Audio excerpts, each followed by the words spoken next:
You're listening to Answers from the Akashic Records, a world of empowerment service from Aingeal Rose Ahonu.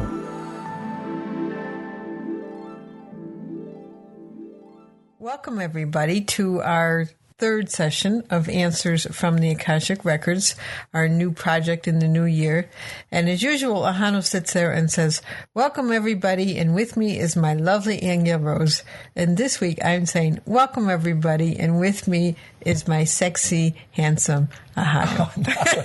Now, I don't know about that, Aingeal Rose. We may have to re-record this. No, this is good.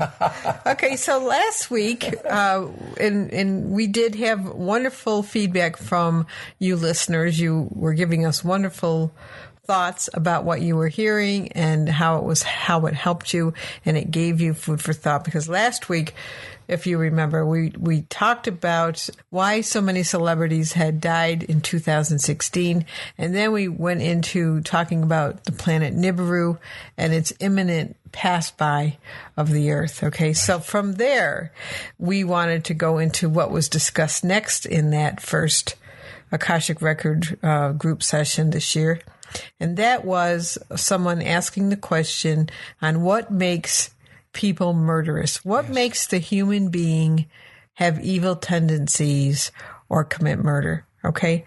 And its source answered us and said that it was a high degree of fear. Remember, Ahonu? That's right. And it was saying that people become insane when they feel that they're not safe, when their security feels threatened in some way, that people start to behave unnaturally and in insane ways.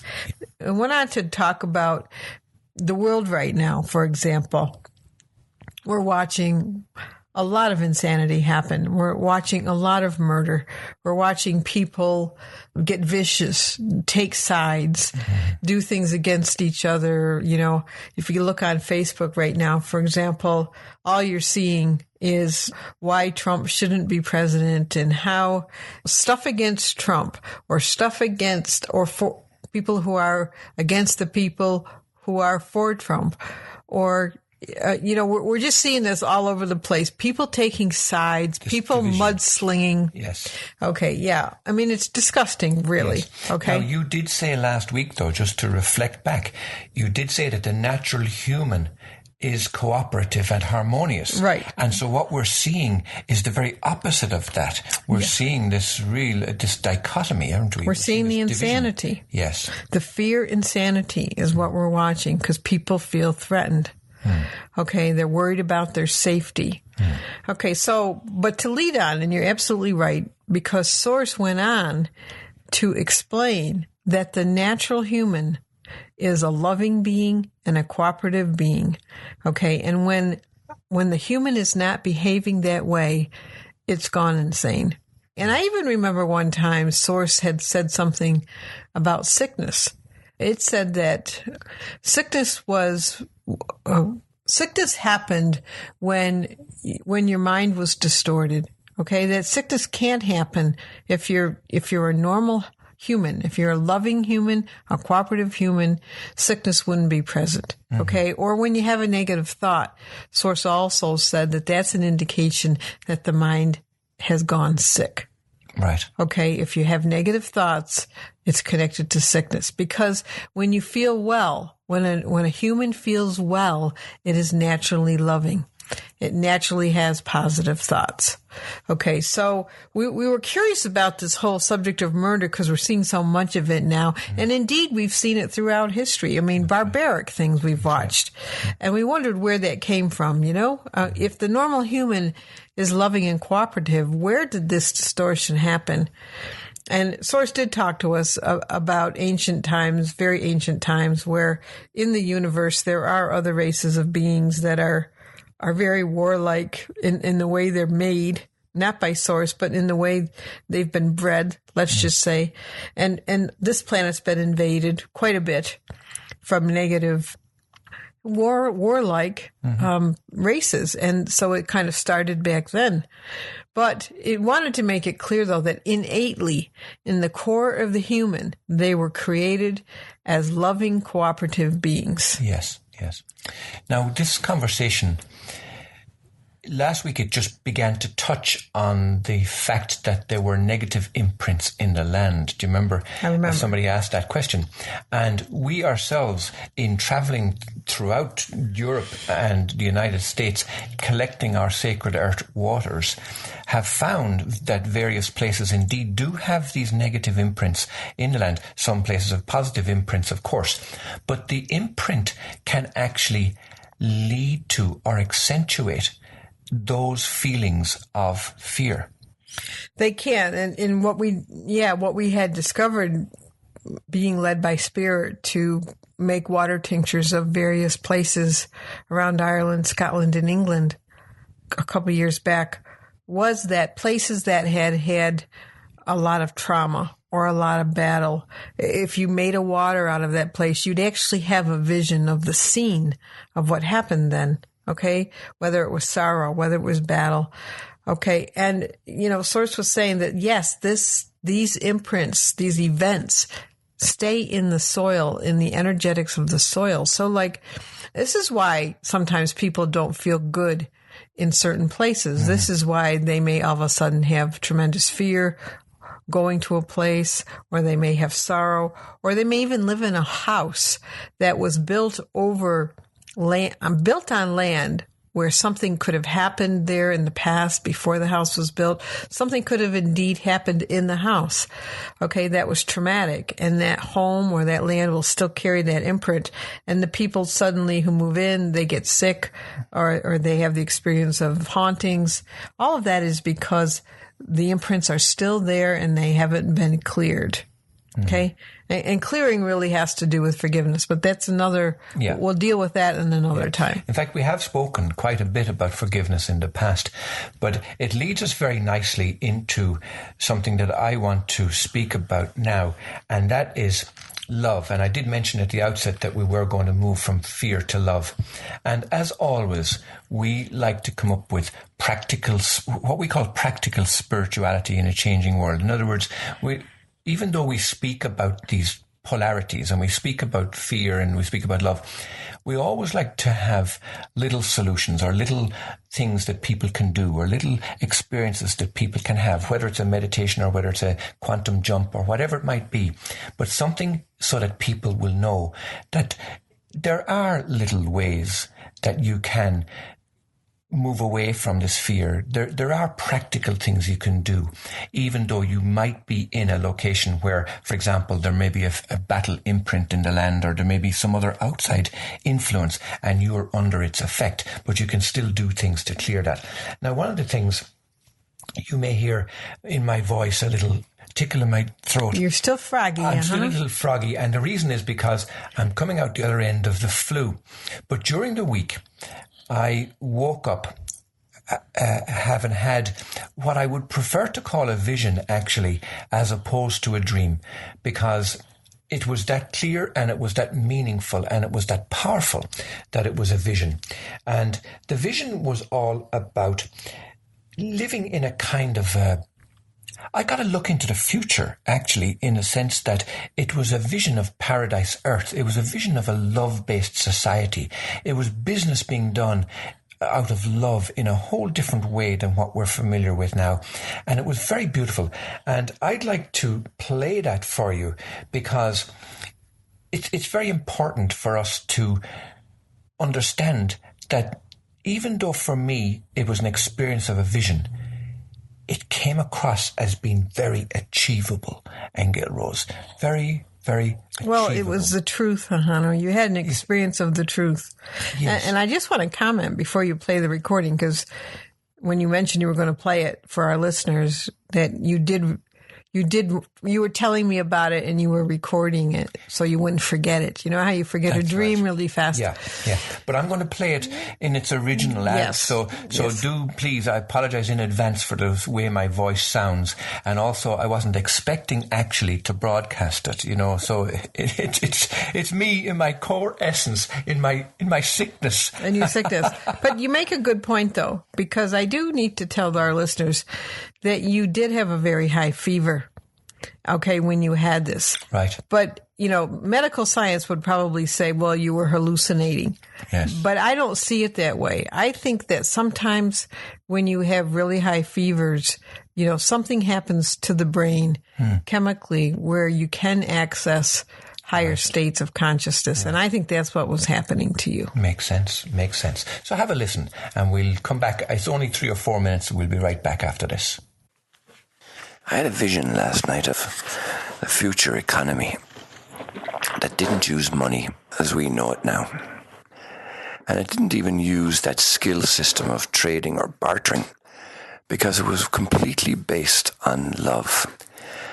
And love doesn't expect anything in return. So it wasn't a case of you give me this and I'll give you that, or I'll mow your lawn if you give me a chicken. There wasn't that need to expect something in return.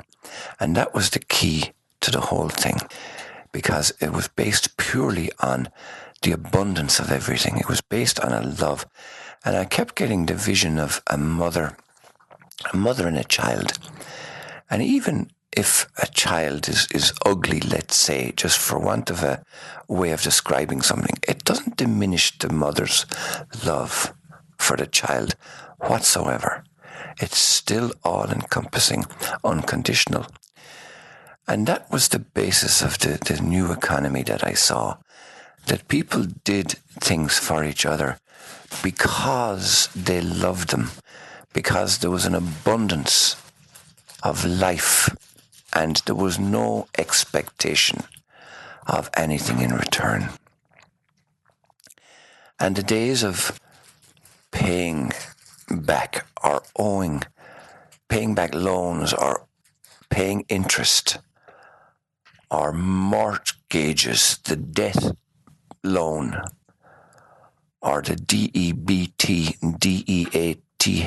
debt loan, being in debt didn't exist, because with love was freedom, and with freedom was love. And it was a beautiful environment. Nobody did anything to hurt another person, another animal, another plant, another anything. There was no greed anywhere. And I remember in my vision asking, how can that be? Because we're programmed to believe in life cycles, in the sense that everything dies. And it's that belief that has us tied to the money problem. In other words, if you think about money is like insurance. It ensures that you have enough to pay for food, or pay for your coffin, or to pay if you have crash your car, to pay, period, exactly. Now, if that belief didn't exist, then there would be no need for insurance. There would be no need to consider that I must pay something in the future. I must collect now to pay something in the future. So it was a very beautiful all-round belief that was based entirely on love. It was like a mother's love. It was like a mother's love, but it extended out to everybody. And people did things for each other without expecting anything in return. They didn't even expect that the other person would know that they did it. They didn't even expect that the other person would acknowledge that they did something for them. There was no expectation of anything in return. It was just pure love all around. And it was the most beautiful thing I ever saw. I had the thought that this paradise, this utopia that I was seeing was after death. And I started to analyze it in that way. Is this what it's like after you die? And it is indeed what it's like after you die. There's no expectation of anything in return for anything in that spirit world. And everything is love-based and supportive and beautiful. But what came to me very quickly, though, was we don't have to do this death thing in order to experience that. We think we do. This is where there's a disconnect. We believe that we have to die in order to experience love and the paradise earth. But we don't. That's the key to the whole thing, that it is something that we can experience right now. Difficult coming from where we're coming from. In other words, it's like, I felt it was like a kid in junior school not really knowing a lot about anything compared to somebody in university, let's say. I know it's not quite a valid comparison, but in a way, it's very hard for us, because we're in junior high or whatever, to understand how to do everything that the university student does or knows. So it was like we're going the right way, but it's a slow going, and it's like an education. And we could, it's like when we say to somebody about the Akashic Records, you don't have to go to school to learn the Akashic Records. You can enter the Akashic Records anytime you like. You have access to all the information in the world right now. But the student in the high school doesn't know that. If we learnt or realized, like some indigo children, that we have access to it all, we don't have to wait for the university to come around to know this stuff, then we would come into the realization that we can actually enter into this paradise earth right now. And that's what I caught a glimpse of. That's what was really beautiful. And more so, on top of that, I found that it wasn't just intellectual. It wasn't intellectual learning. It wasn't like somebody was teaching and I was learning. It was just a knowing. And even more so, it was a feeling. There was this feeling of love that accepted you totally. Like the baby in a mother's arms, knowing that it's totally accepted. That even if it has 4 ears and 7 eyes, and it doesn't matter, the mother loves it just the same. And in that way, there was this total acceptance of everybody and everything. And it was all knowledge. There wasn't this trading of knowledge. There wasn't this selling of information. Or there wasn't this earning. That's exactly right. There wasn't this need to pay. It was all based on love, and it was a glorious vision. Beautiful, beautiful vision. All I wanted to say was it's the only way out of fear as well. Because only when you're in a consciousness where you absolutely, truly know 100% that everything you need will always be given to you, that love does that. Love naturally does that. It's supply. Love is supply. Only when you know that will you not have any more fear, because then you don't have to worry that you won't receive what you need because you might have done something wrong, or you didn't know enough, or you didn't learn enough, or you didn't serve enough. Okay, because the thing is all of those things, love would naturally serve because that's its happiness. Yeah. Okay, so all that would be there, because people believe, well, if you didn't have a job and there wasn't a sanitation worker, there wasn't a plumber, there wasn't somebody to do the nasty things, those things would never get done. But what they don't understand is that if you were really in that consciousness, everything you did would be holy. Every single thing would be holy, because it would be, you'd know that consciousness is everywhere.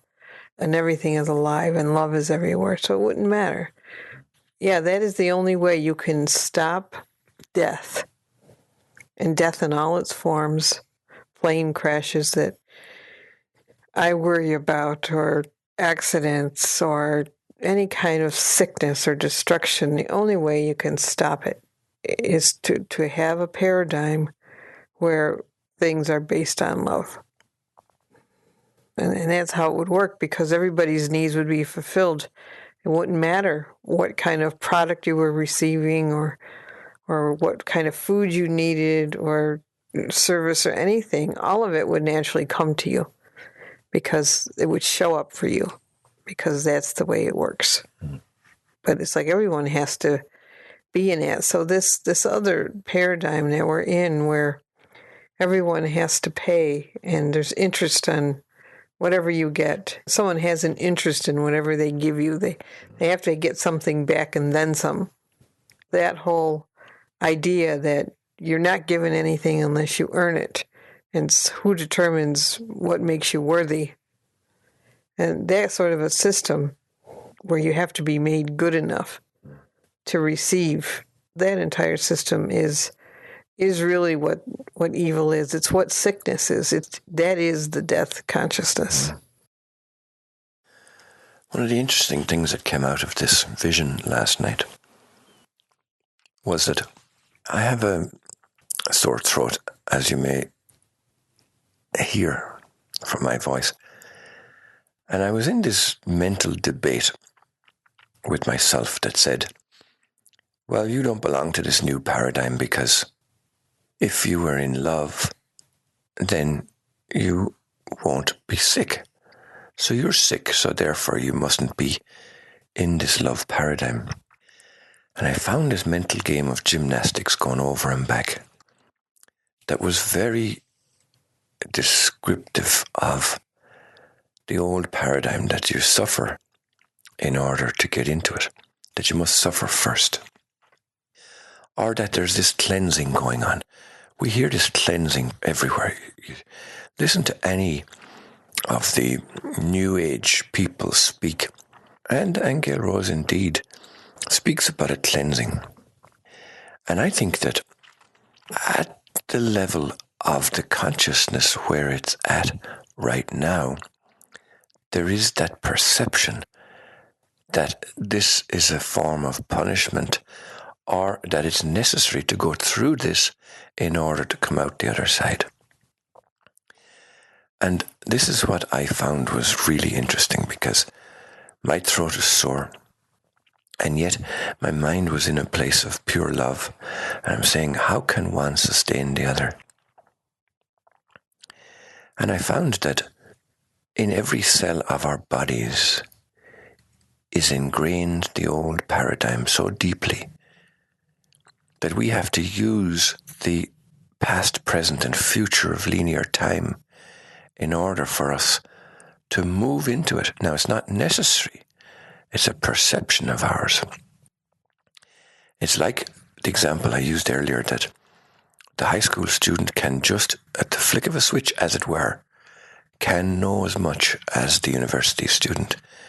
The same is true of the body.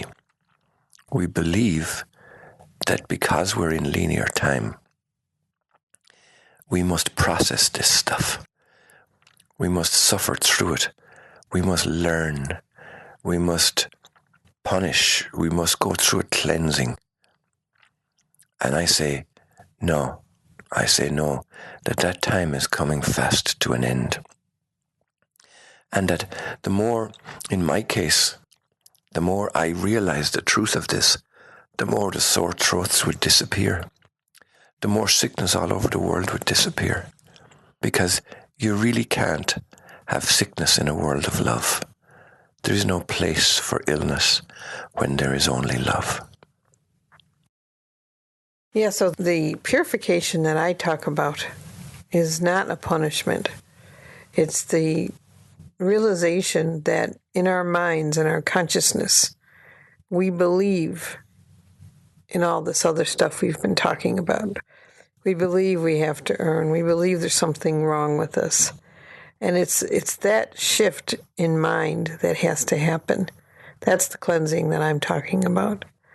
But until people understand that it is, as simple as changing your mind and understanding what's really true, they will continue to learn, as you say, in a linear fashion.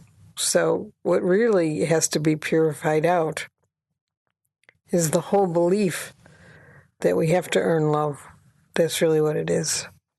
Another thing that needs to be said, I suppose, in conclusion, is that we speak many times about discernment, but discerning truth from lies and discerning good from evil. And everybody has this ability, even though many people come to us and ask, how do I become more discerning? And many people will know also that we always try to give people practical spirituality in this changing world. Here's a practical way to become more discerning. If you have an insurance man knocking at your door or something, and you ask yourself, you don't have to ask the other person, but if you ask yourself, is this person operating from the highest degree of love? Or you're getting a loan in the bank, or you're buying something online, or is this product or service, or is what is being said operating from the highest degree of love? And you'll get your answer very quickly. And by comparison, if you see somebody shoveling their neighbor's drive of snow, you can safely say that that person is doing that out of the highest degree of love. I don't think there would be any expectation that the elderly neighbor would be expected to come and shovel your snow. So you can very easily tell, you can very easily discern what is operating from the highest degree of love and what is not. And that's the practical spirituality operating in our changing world.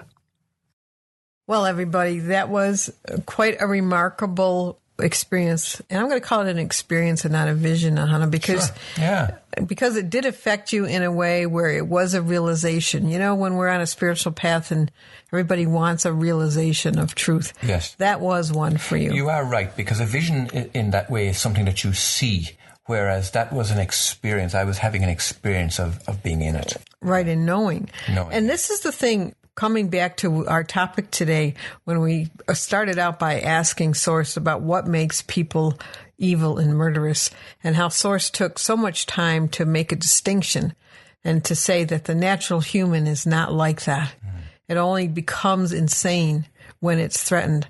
Okay, so your vision of a way to live, okay, that is based solely on love, where there wouldn't be any fear because everybody's needs would automatically be met. And I've had an experience of that too myself. Baba G gave me the experience of being loved that way. Or remember that time coming back from Minnesota in the airplane, I was terrified and I was praying for help. And Source told me to imagine what it would be like if I was in Paradise Earth in the plane. Yes. And it was a total shift. It was a total shift because all of a sudden, instead of the clouds being a threat with turbulence, they were friends that were supporting the plane. They were cradling you and they were cradling us. Yes. And the place where we were going to arrive was creating a party as a celebration for the plane coming in. It was totally welcoming, totally accepting. And sometimes, you know, we'll talk about this another time too, but when we talk about self-love, this paradigm that we're in now, where, like you said, where you have to earn everything, everything's an effort, you have to deserve, you have to, you know, work hard for it. There's always somebody who wants something from you with interest. That is the total opposite of love. And when you start to understand that and you start to look at yourself in a way where you say, I have to start with loving me. In other words, do I believe that I'm good enough to be living like you suggested? Am I good enough to believe that everything could be given to me without somebody asking for payment or exchange or wanting to exact something of equal value from me? Yeah. Could I believe that I could be safe like that? Because that is safety, to think that no one's going to, you know, be tugging at you energetically or in any other way. That's safety. Okay. And that's loving. And people would naturally be extending that to one another because it feels good. Because remember, Source said, when you have negative thoughts, you're sick. It's a sick mind. But when you feel well, and you only feel well if you can believe that you're safe and that you're good and that you deserve only good. And that you don't have to die to experience it. You don't have to die to experience heaven, quote unquote. This is about us manifesting heaven on earth. And you're right, it's very doable, and we can do it because we're the ones that shift our consciousness. Yes. So that brings us to the end of our program today, Aingeal Rose. That was absolutely beautiful. I appreciate you so much, and for living this life with me, and for being willing to face these kinds of things, the fears and the joys, all of it rolled in, and it's a beautiful thing. So for you listeners, we appreciate you too, and thank you for listening to our new show, The Answers from the Akashic Records. See you next week. Bye-bye. You've been listening to Answers from the Akashic Records, a world of empowerment service from Aingeal Rose Ahonu. To get the profound statements from the Akashic Records in your mailbox each week, log on to worldofempowerment.com.